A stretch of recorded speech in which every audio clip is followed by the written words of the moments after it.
ओम श्री गुरुवे नमः। ओम श्री गणेशाय नमः। श्री शिव महापुराणम द्वितीय अध्याय। शिव की कृपा से देवराज की मुक्ति। श्री शौनक जी बोले, परमार्थ को जानने वाले हे महाभाग सूची, तुम धन्य हो जो कृपा कर हम लोगों को यह अद्भुत कथा सुनाई। हम लोग भी धन्य हैं जो पाप को नाश करने वाली, मन को शुद्ध करने वाली तथा भगवान शिव को प्रसन्न करने वाली यह अद्भुत कथा सुनी। हे महाभाग, अब हम लोगों ने आपकी कृपा से यह निश्चय पूर्वक जान लिया है कि पृथ्वी में इस कथा के समान उत्तम और कोई वस्तु नहीं है। अतः आप कृपा कर हम लोगों को यह बताइए कि कली में इस कथा के श्रवण में किस किस प्रकार के पापी शुद्ध हो जाते हैं, जिससे यह जगत कृतार्थ हो जाता है। सूत जी बोले, हे महर्षिगण, जो मनुष्य पापी, दुराचारी, खल तथा निरंतर काम आदि में आसक्त है, वह शिव पुराण की कथा से शुद्ध हो जाते हैं। यह मुक्ति तथा भक्ति को प्रदान करने वाला एक ऐसा ज्ञान यज्ञ है जो सब प्रकार के पापों को शोधक तथा शिव को संतोष करने वाला है। तृष्णा से आकुल, सत्यहीन, माता पिता की निंदा करने वाले, दाम्भिक तथा हिंसक भी इस कथा से शुद्ध हो जाते हैं। जो अपने वर्ण और आश्रम धर्म से रहित एवं मत्सरग्रस्त हैं, वे कली में ज्ञान यज्ञ से शुद्ध हो जाते हैं। जो निरंतर कपट और प्रपंच में लगे हुए हैं, क्रूर एवं निर्दयी हैं, वे भी इस कली में इस ज्ञान यज्ञ से शुद्ध हो जाते हैं। जो ब्रह्मस्व का अपहरण कर उससे पृष्ठ हो रहे हैं एवं वे व्यभिचारी हैं, वे भी इस कली में इस ज्ञान यज्ञ से शुद्ध हो जाते हैं। जो सदा पापी एवं मलिन अंतःकरण वाले हैं, वे भी कलयुग में इस ज्ञान यज्ञ से शुद्ध हो जाते हैं। जो मलिन दुष्ट स्वभाव से युक्त, निस्तेज एवं देवता के द्रव्य को खाने वाले हैं, वे भी कलयुग में इस ज्ञान यज्ञ से शुद्ध हो जाते हैं। इस पुराण का विशेष पुण्य क्या है, क्या कहें। यह पुराण महापातकादि समस्त पापों का नाशक तथा मुक्ति भुक्ति प्रदान करने वाला है एवं भगवान शिव को प्रसन्न करने वाला है। हे शौनक जी, इस विषय में एक बहुत पुराना इतिहास सुना जाता है, जिसके सुनने मात्र से संपूर्ण पापों का नाश हो जाता है। किसी किरात नामक नगर में एक महामूर्ख ब्राह्मण रहता था। वह बहुत दरिद्र था, रसों, लवण आदि का विक्रय करता था एवं देवताओं और धर्म के विरुद्ध सदैव आचरण किया करता था। वह न तो कभी स्नान करता था और न कभी संध्या करता था। वैश्यवृत्ति, क्रय विक्रय, पशुपालन आदि से ही वह जीवकोपार्जन करता था। विश्व सज्जनों को नित्य उगता था। उसका नाम देवराज था।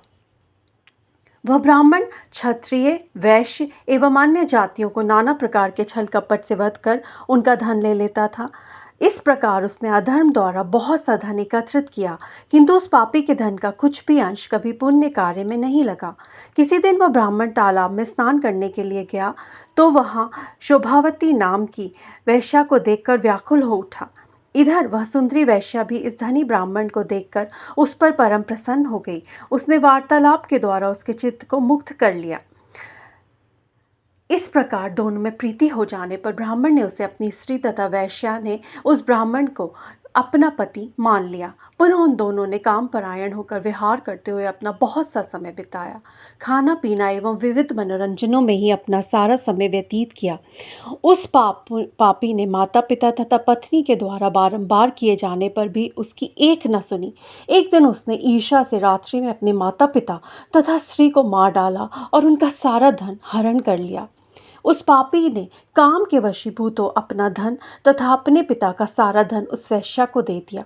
वह नीच निरंतर अभक्ष का भक्षण करता था और मद्यपान करने से कभी तृप्त नहीं होता और वैश्या के साथ एक पात्र में बैठकर भोजन किया करता था। किसी दिन वह अकस्मात प्रतिष्ठान हो गया। उसने वहाँ एक शिवालय देखा जहाँ बहुत से सज्जन लोग बैठे हुए थे। वहाँ पहुँचते ही वह ज्वर से पीड़ित हो गया। उस अवस्था में उसने ब्राह्मण के मुख से कही जाती हुई शिव की कथा सुनी। तदंतर वह देवराज नामक ब्राह्मण ज्वर से पीड़ित हो 1 महीने के बाद मर गया। यमदूत उसे अपने पाश से बांधकर बलपूर्वक यमपुरी को ले गए। इसी समय हाथ में त्रिशूल धारण किए, सर्वांग में भस्म लगाए तथा रुद्राक्ष की माला धारण किए हुए शिव के गण क्रुद्ध हो से यमपुरी से शिवलोक को ले गए। उन्होंने यमदूतों को मारा और धमकाया। फिर उस देवराज को यमपाश से छुड़ाकर उत्तम विमान पर बैठाकर कैलाश ले जाने को तैयार हो गए। उस समय यमपुरी में महान कोलाहल होने लगा। उससे सुन धर्मराज अपने मंदिर से बाहर आए। उन्होंने साक्षात रुद्र के समान आए हुए चारों दूतों को देखकर विधानपूर्वक उनका पूजन किया और ज्ञान बक्षु से सारा वृतांत जान लिया, किंतु वह भय के कारण रुद्र के दूतों से कुछ भी न कह सके। रुद्र के दूत यम से पूजित हो उनकी प्रार्थना करने के पश्चात उस ब्राह्मण को लेकर कैलाश पर्वत चले आए और उसे दयासागर सांब सदाशिव को दे दिया। आह, परम पवित्र करने वाली यह शिव पुराण की कथा धन्य है, जिसके सुनने मात्र से पापात्माओं की मुक्ति हो जाती है। सदाशिव का यह महास्थान स्वरूप पुराण परम धाम तथा परम पद कहा गया है। वेद के विद्वान इस स्थान को सर्वलोकों से ऊपर बताते हैं।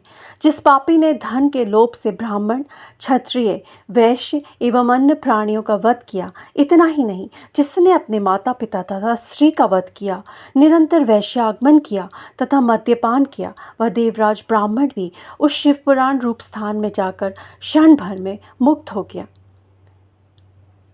इति श्री द्वितीय अध्याय समाप्त। ओम नमः शिवाय। हर हर महादेव।